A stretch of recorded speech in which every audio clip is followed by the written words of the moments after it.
আসসালামু আলাইকুম। অনেকে আপনারা জিজ্ঞাসা করছেন যে ভাই ক্যাট গোল্ড মাইনারে ভাউচারে কীভাবে রূপান্তর করব। তো ফার্স্ট অফ অল আমি আপনাদেরকে দেখাই যে আপাতত টনকিপারে অনেকে ঝামেলা হচ্ছে, অনেকের হচ্ছে না। ম্যাক্সিমাম মানুষেরই টনকিপারে ঝামেলা হচ্ছে। তো এখানে আপনারা যাদের টন স্পেস কানেক্ট আছে তাদের জন্য বিষয়টা হচ্ছে ভালো, আর যারা টনকিপার টন স্পেস দুটোই সেম অ্যাকাউন্ট ইউজ করেন তাদের জন্যও ভালো। তো প্রথমত হচ্ছে আপাতত টনে যাদের সমস্যা তারা ওয়েট করেন, এটা আস্তে আস্তে সলভ হয়ে যাবে। টনকিপারে দেখবেন যে সাপোর্টে যদি কন্ট্যাক্ট করার কথা বলে তাহলে বুঝবেন যে আপনার টেম্পোরারি সমস্যা হয়েছে, কিছুদিন পর সমাধান হয়ে যাবে, কোনো সমস্যা নাই। আর যারা টন স্পেস ব্যবহার করছেন তাদের জন্য বলছি অলরেডি যে দেখেন, বা আরও একটা কাজ করতে পারেন, যারা হয়তো চেক করতে চান যে আসলে আমি পারবো কি না, তারা টন স্পেসে আপনি একটা ভাউচার নিয়ে যায় টন স্পেস কানেক্ট করে এখানে চেঞ্জ ওয়ালেট দিয়ে আপনি এই যে ওপেন ওয়ালেট ইন টেলিগ্রাম, এই যে টন স্পেস এই টেলিগ্রামের ওয়ালেটে নিয়ে এসে চেক করে দেখতে পারেন, সমস্যা নাই। তো প্রথমে বলছি যে ক্যাট গোল এই যে আছে, ক্যাট গোলের উপরে ক্লিক করবেন। তো ক্লিক করার পরে আমি দিব হচ্ছে ওপেন ওয়ালেট ইন টেলিগ্রাম। তো প্রথমে টেলিগ্রাম ওয়ালেটটা ধরেন কানেক্ট দিলাম টন স্পেস, এটা কিন্তু টেলিগ্রামের রেগুলার ওয়ালেট না, এটা হচ্ছে টেলিগ্রামের Web3 ওয়ালেট। তো টন স্পেস দিলাম। তো এরপর দেখেন যে কনভার্ট অপশান আছে, ঠিক আছে, এই যে কনভার্ট, এই কনভার্টে ক্লিক করবেন। কনভার্টে ক্লিক করলে আপনার যে ভাউচারটা আছে এই ভাউচারটা সিলেক্ট করবেন। সিলেক্ট করার পরে কনফার্ম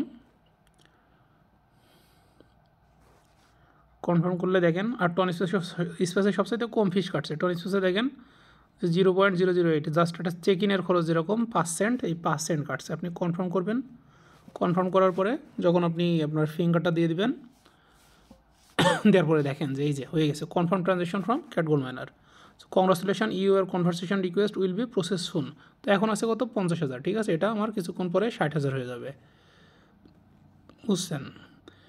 ইভেন আপনাদের যদি এরকম হয় যে 3-4টা ওয়ালেটে আছে আপনার ভাউচার, আপনি এখানে ওয়ালেট চেঞ্জ বারবার করে আপনি এখানে আপনার টেলিগ্রামের এখানে ক্যাট গোল্ড মাইনারটা অ্যাড করে নিতে পারবেন, সমস্যা নাই। সবগুলো যদি মনে হয় যে আপনার 3-4টা অ্যাকাউন্টে আছে, সব এক অ্যাকাউন্টে নেওয়া লাগবে কিনা, না, এরকম কোনো ঝামেলা নাই। তো আপাতত মাঝে মধ্যে এরকম হতে পারে, একটু দেখা যাচ্ছে এখানে 60,000 হয়ে গেছে কিন্তু আমার মানে রানিং অ্যাড হচ্ছে না, ঠিক আছে। তো আমি একটুখানি দেখাবো আপনাদের, যেহেতু 60,000 আপনাদের দেখানো তো লাগবে যে আমার এটা হয়ে গেছে। তো এই যে এখানে দেখেন যে ভাউচার বার্ন, এখানে কিন্তু অলরেডি একটা মেসেজ চলে আসছে। সো যে দেখি এখন হয়েছে কি না, 1-2 মিনিট মতো সময় লাগে।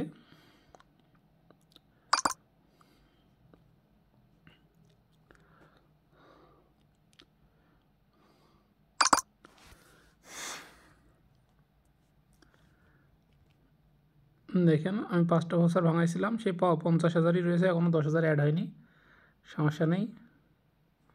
এই যে এটা কিন্তু অলরেডি বার্ন হয়ে গেছে, আমার যখন অ্যাড হবে তখন এটা এখান থেকে চলে যাবে, বুঝেছেন।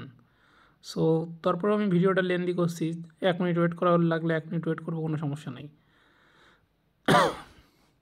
তবে টন স্পেসটা ব্যবহার করা খুবই, কেন এই ভিডিওটা কিন্তু আপনারা বারবার দেখবেন, ঠিক আছে। এরকম না যে আমি আগে এই ওয়ালেট ইউজ করেছি এটাই করি, ঠিক আছে। আপনি নতুন ওয়ালেট ইউজ করেন, কোনো সমস্যা নাই। যদি এরকম হয়ে যায় যে আপনার লাস্টে যদি টন এটাতে আনা লাগে তো আনবেন, 1 সেন্ট 2 সেন্টের মতো ফিস কাটে, একবারই তো কাটবে, তাই না। বা 3-4টা অ্যাসেট যদি নিতে চান, কাটলো 10-15-20 সেন্ট 25 সেন্ট, কিন্তু নিয়ে চলে আসবেন। টন স্পেসটা ব্যবহার করা কেন সেফ, এটা কিন্তু ভিডিওটা বারবার করে দেখবেন কিন্তু, যদি না বোঝেন, ঠিক আছে। কারণ এই জিনিসটা আপনারা অনেকেই ধরেন বিরক্ত করেন। এই ভিডিওটা আমি গ্রুপে একবার দিয়ে দিছিলাম, এখন অনেকে বলছে যে ভাই আমার টন কিপারে আমি কী করবো। তো টন কিপারে আপনি কেন নিছিলেন, আমার তো টন স্পেসটাই টন কিপারে লগ ইন, যেটা আমি ভিডিওতে কিন্তু বলে দিচ্ছি যে কীভাবে টন স্পেসটাই টন কিপারে লগ ইন করা যায়। তো দেখেন 60,000 হয়ে গেছে। এই যে এখানে দেখেন ভাউচারটা অলরেডি সরে যাবে এক সময়, কিন্তু 60,000 হয়ে গেছে। আমি 5টা মিনিট করছিলাম আর এখন করছি, মানে বার্ন করছিলাম, 60,000 হয়ে গেছে।